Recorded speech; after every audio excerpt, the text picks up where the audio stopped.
السلام عليكم ورحمة الله وبركاته ومركز لي عشرة قونكال.com وعلى يوسف تبين يا محمد علي عشر كلمات وحوك سابسية هي سيدا عدك لوجليو ووردبريسكا وعلى سيدا عد أصود دوبتي MP3 سيدا أقلنيسا ويب سيركا أيام كبرنا وعشر آدو كوبان لكن فائدة بدن لوايو وحويا وحا آدو سهلا سيدا عدك أقلن لهيد ووردبريسكا مركز صوت ديار سو شاشة ووردبريسكا marka soo gashid waa meesha aad arkaysa ugu horeysa WordPress-ka weeye taasi marka soo gashid waxaad u baahan tahay laakiin barnaamij kaaba ah ama kaabayaasha kamid ah oo loo yaqaan audio player waxa laga helaa website-kaas laga helaa ciwaankaas leh waxa la dhahaa WP audio player ama toos waxa lagu heli karaa shabakada WordPress-ka laakiin si sahlan baa inuu ku soo rogoreynaa markaad timaadid shaashada WordPress markaad timaadid waxaad riixdaa barta plugin ama kaabayaasha barta riix marka riixdo waxa tirada add to new macna waxa ku dareysaa new plugin ba ku dareysaa halka barta riix kadibna waxa qortaa audio player marka tirada search kadib inta badan waa kan ugu horeeya waxa ku qornaa audio player oo magaca qofkaas sameeyay haddana waxa maraysaa 2.041 marka waxa dhici karta marka adigu aad soo roganayso inuu mid ka dambeeyo soo baxay laakiin muhiimadu waxa weeyaan inuu qofkan sameeyay magaca ku qoran uu yahay audio player marka waxa taa install de okay de marka soo rakibtid kaaliyaha waxaad riixdaa linkiga ku qoran tahay active plugin linkiga riix marka diyaar buu ku yahay intuu kaga soo baxaya hada fiirsid waa ku dhex jira kaabayaasha ku dhex jira waa kana audio player marka saa u agaasintid waxa riixdaa batoonkaas ama linkiga ku qoran tahay setting halkan waa meesha laga agaasimo u fiirso hadii aad rabtid codka hadda codku wuxuu ugu jira aniga shabakadu ugu jira mawjida waxaana ku jira khaanad la yiraahdo audio laakiin waan ka bedelayna magacaas waayo waxa laga yaabaa mararka qaarkood inay isku dhacaan macnaha magacaas iyo magacyada WordPress ku samaysto marka khaanad gaar ah oo inagu aan xakunna baan u sameysanaynaa codka waxaan u bixinaynaa codka baan u bixinaynaa khaanadaas codka magaca u bixin kartaa laakiin ana waxaan jeclaysay inaan u bixiyo codka ma fahanti taas markaad sameysid waxaad tirahdaa save waxa kale oo aad samayn kartaa midabka halka fiirso ay ku qoran tahay display waa meesha aad ka bedeli kartid muuqaalka uu yeelanayo marka la dhageysanayo codka muuqaalka macnaha shabakada ka soo baxaya way kale ma garatay marka halka laga bedeli karaa meeshan tusaale ahaan waxaa ka dhigtaa buluug midabka sii bedela daartid buluug kale kasii dhig midabka harta u dooraad ma fahanti kadibna waxaad tirahdaa markaa dhammaysid waxaad tirahdaa save hal wax ayaana ku dhiman qaybta generalka oo ah codkan inay khaanadaas jirto waa inaad xaqiijisaa oo batoonka riixda verify laakiin intaan kaa taaban waa inaad gashaa FTP-ga waayo waxaan u baahan nahay waxaan nidhi si aan codka u duubno waxaan u baahan nahay barnaamijkan aan u bixinay ama loo yaqaana audio player kadibna waxaa u baahan tahay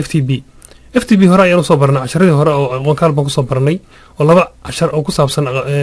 qoraalada lagu xawilo website-ka oo loo isticmaalayo FTP-ga iyo casharka kale oo FTP-ga marka labada cashar waxay ku jiraan aqoonkaal hadda ka baad meeshan tahay FTP way ku soo baxayaan marka FTP-ga tag marka soo gashid faylislaha soo gashid aad timaadid waxaad arkaysaa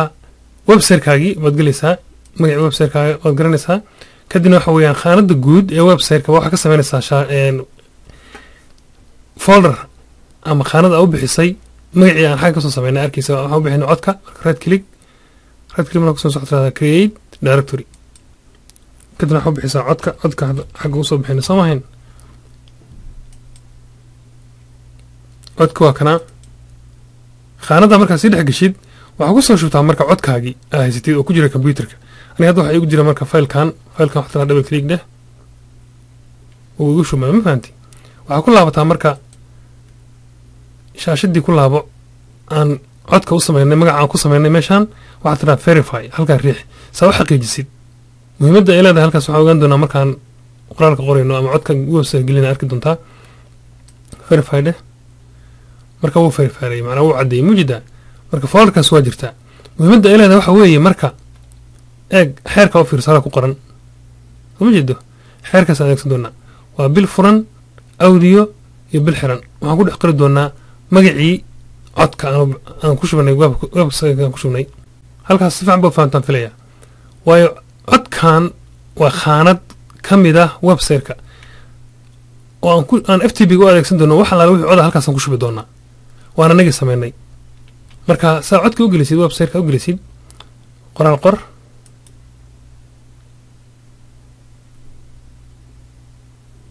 qoraal qornaaba waxa way edit ku sameeynaya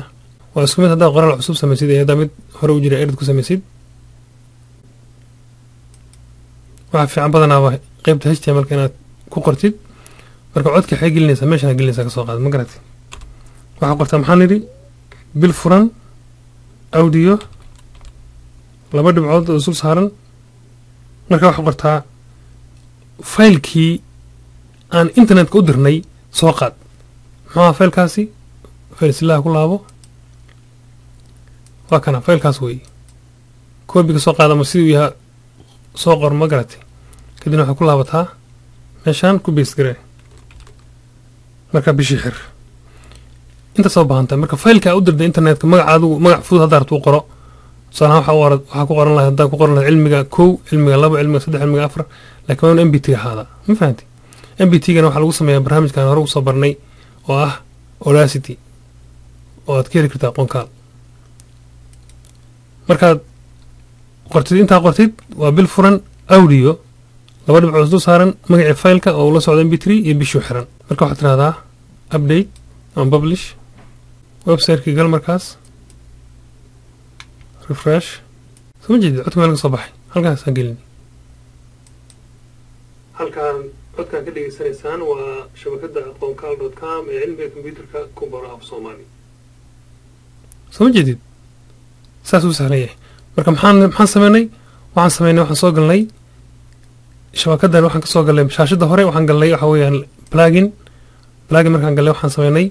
waxaan ku darnay new plugin baan sameynay oo ku darnay oo ah meeshaan riixnay waxaad ku qortay audio player waa raadinaysay audio player marka ku qorto waxaad tiri search hadda aniga install buu yahay marka waxa weeye halkaas install ka leeyahay marka uu soo baxo baad plugin ku noqonaysaa meeshii shaashadii pluginka ama kaabayaasha kadibna waxaad riixaysaa setting soo jeedo halkaas waxa weeye qaybta generalka waxa weeye waxaad hubinaysaa inay meeshan calaamad leedahay calaamadaas ka baabiin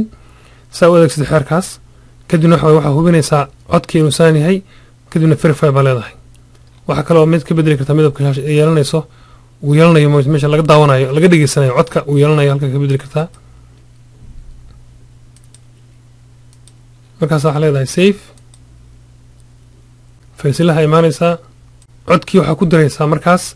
shaashada ama aad u bixisay qaybta khaanada aan u bixinay codka baa ku diraysaa wixii cod ahaa kadibna codkii markaa ku biyaarinaysaa tusaale ahaan waxa weeyaan haddaad fayl kala samaysay aan u bixinay cilmiga tusaale ahaan hadda kan magaca ka bedel waxaad tiraahdaa cilmiga 2 kadibna u dir soo xusno cilmiga 2 waxaad timaadaa markaas meesha qoraal ku qoraysay edit kadibna meesha codka gelinaysay imo halkan hoose geli waxaan qortaa bil furan ama qaanso furan audio wadho cusub saaran cilmiga 2 dhibic MP3 iyo bishu xiran haddii ayna khaanadii samayn lahayn oo codka ahayd halka waxaan leenahay ku qor lahayn webka oo dhammaystiran sida http laba dhibcood soo saaran sida aqoonkaal.com khaanadii codka /saas wala qori kara saasna ma fahanti isku soo shaqeynayaan laakiin waxa ku hol yarsanaysaa bacdama codkan uu ku jiro khaanadani ku jirto WordPress wuxuu fahmayaa meesha uu ku jira website-ka kaga jira inay tahay meeshan tahay marka inta uma baahnid haddii habkan soo sheegna raacdo inta marka uma baahnid marka waxaad tiraahdaa update refresh webkii codkii labaadna waa kana marata waxbaa ka khaldan mawjida kan hadda faylka ma u helin kan mawjida kawa soo baxaya laakiin kan waxba ka khaldan sababta marka waxaan khaldan aan helno waa hadduu saa kuu qoro file not found hadduu kuu qoro macnaha waxba ka khaldan sababta u khaladna maxay tahay ku noqo marka aan eegno saan u ogaano meesha khalad ku yimi faylkan noo soo koobiyaaray waxaa ku noqotaa shabakadii ku bedelkan ku bedel waayo qaabka u qornaa cilmiga ma uma qornayn wuxuu qornaa anaa marka hore faylka magaciisa khalday marka spellingka marka hore khaldan khaladkii marku soconaynaa soo ma refresh dhe marka hadda marka waanu helaa hadda oo daarmaa halkaan codkan ka dhageysanaysaan waa shabakada aqoonkaal.com ee cilmiga kombiyuutarka ku bara af Soomaali. halkaas ayaan kusoo gabagabeynaa casharkan waxaan soo baranay sida codka loo geliyo WordPress-ka adoo adeegsanaya FTP FileZilla adoo adeegsanaya isla marhaantaana adeegsanaya barnaamijkan u bixinay audio player. casharo kale oo ku saabsan cilmiga kombiyuutarka waxaad ka heli kartaa shabakada aqoonkaal.com. wassalaamu calaykum waraxmatullahi wabarakaatuh. wabillahi tawfiiq.